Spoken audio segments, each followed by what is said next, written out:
Have you ever wished that your fuel prices weren't so high? Or that your plane ticket didn't cost so much? Same here. But there's only so much we civilians can do about this problem, unless we approach it from a different perspective. And so, fuel is meant to, run your heavy car. So what if your car wasn't heavy to begin with?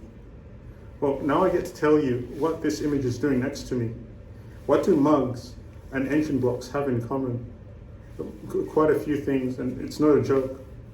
Well, mugs are meant to hold or store hot beverages for a short period of time. And they're made of ceramic. And ceramic is really good with thermal resistance, so it can withstand the hot temperatures of your beverage. But it also happens to be a good conductor of heat. So if you have a hot beverage in your mug and you touch the outside, you'll most likely get burnt. Well, what if we could just line the inside of the mug with ceramic and have the outside made of a material that isn't as thermal conductive? And so, this would render your, beverage drinking unhazardous, which is a good thing.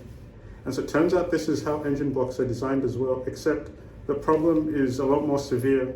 Engine blocks are made of aluminium, and so even though it's able to withstand the hot temperatures inside your engine, it's also a good conductor of heat. And so there's always a risk of, the engine overheating, and that's why you see the smoky engines, especially during hot weather.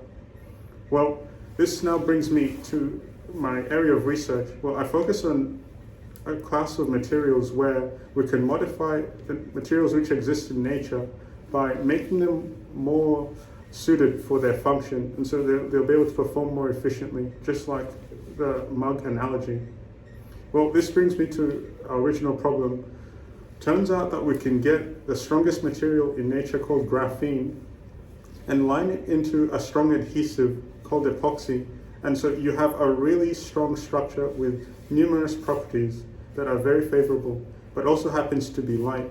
And so if we could line this material into your cars, your engines, and everything else, all the transport components even, turns out you can get a really light structure and that's still able to perform all the functions that the original structure performs. And so ultimately you end up with a less fuel consuming vessel. Thank you.